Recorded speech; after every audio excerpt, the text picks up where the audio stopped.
وما أرسلناك إلا رحمة للعالمين.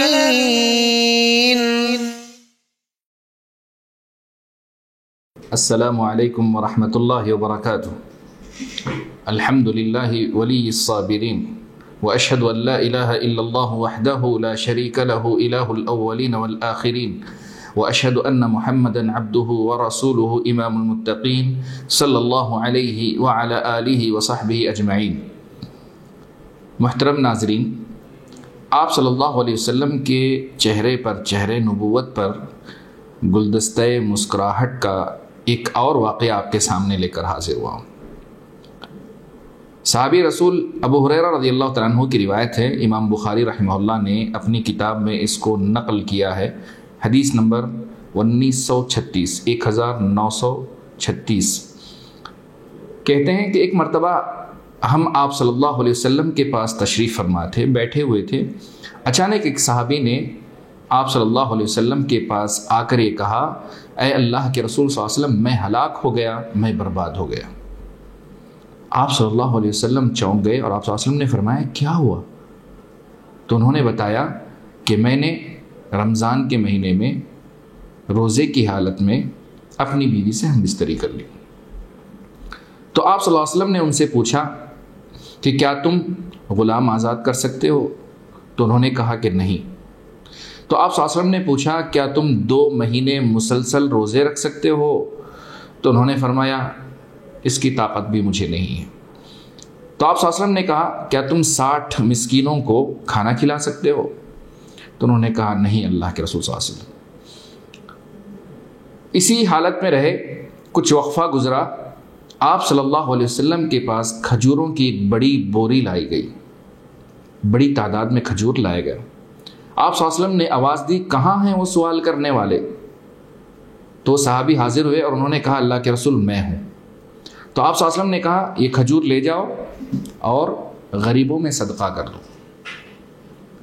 وہ صحابی رسول صلی اللہ علیہ وسلم نے کہا اللہ کے رسول، اللہ کی قسم، یہ 2 پہاڑوں کے درمیان جو مدینہ ہے، اس مدینے میں مجھ سے زیادہ کوئی غریب اہل خانہ نہیں ہے، میرے گھر والوں سے زیادہ کوئی غریب نہیں.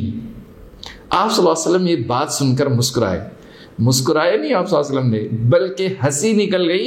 آپ صلی اللہ علیہ وسلم کی داڑھیں نظر آنے لگی، آپ مسکرانے لگے. آپ صلی اللہ علیہ وسلم نے کہا جاؤ اپنے گھر والوں کو ہی کھلا دو. اللہ اکبر.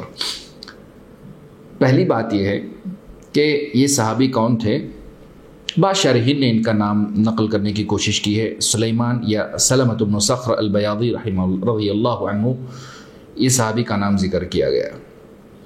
اس حدیث سے کافی فائدے ملتے ہیں. پہلا فائدہ یہ ہے کہ اگر کوئی شخص رمضان کے مہینے میں روزے کی حالت میں، یعنی دن میں اپنی بیوی سے ہم بستری کر لے، تو اس کے لیے کفارہ یہ ہے کہ غلام آزاد کرے. اگر نہ ہو تو پھر 2 مہینے مسلسل روزہ رکھے. اور تیسری صورت یہ ہے اگر وہ بھی نہ ہو سکے تو 60 مسکینوں کو کھانا کھلائے. یاد رہے کہ یہ سب کفارہ، وہ رمضان کا روزہ تو اس کا قضا کرنا بھی ضروری ہے، ساتھ میں کفارہ بھی ادا کرنا ضروری ہے. دوسری بات یہ ہے کہ آپ صلی اللہ علیہ وسلم نے اپنے صحابی کی اس بات کو لے کر کہ انہوں نے کہا کہ اس مدینے میں مجھ سے زیادہ غریب تو کوئی اور نہیں ہے، لہذا میں کس کو کھلاؤں. صحابی کی اس بات کو لے کر آپ صلی اللہ علیہ وسلم ہنسنے لگے، مسکرانے لگے. چہرے نبوت سے یہ مسکراہٹ صحابی رسول صلی اللہ علیہ وسلم پر کافی اچھا اثر چھوڑ گئی. اور آپ صلی اللہ علیہ وسلم نے کہا جاؤ اپنے ہی گھر والوں کو تم کھلا دینا. اس حدیث سے ایک اور فائدہ یہ ملتا ہے کہ جب انسان کوئی غلطی کرے، اس سے نافرمانی سرزد ہو، اس کو چاہیے کہ فوراً توبہ کی طرف آگے بڑھے، اس گناہ میں آگے نہ بڑھے. رسول صلی اللہ علیہ وسلم کے صحابی کو دیکھیں، بعض روایتوں میں اتنا تک ذکر آتا ہے نہاتے ہی فوراً چلے آئے اور ان کی داڑھی کے بال ابھی بھیگے تھے، اور انہوں نے رسول صلی اللہ علیہ وسلم سے آ کر یہ بات کہی. لہذا جس انسان سے غلطی سرزد ہو وہ فوراً توبہ کی طرف آگے بڑھے، توبہ کرے. اللہ رب العزت بڑا غفور رحیم ہے، تواب ہے، اور توبہ کرنے والوں کی توبہ وہ قبول کرتا ہے. تو لہذا اس حدیث سے کافی فائدے ملے. سب سے بڑھ کر چہرے نبوت پر ایک گلدستہ مسکراہٹ آپ کے سامنے میں لے کر آیا۔ اللہ مجھے اور آپ کو سدا مسکراتا رکھے، آمین۔ والسلام علیکم ورحمۃ اللہ وبرکاتہ۔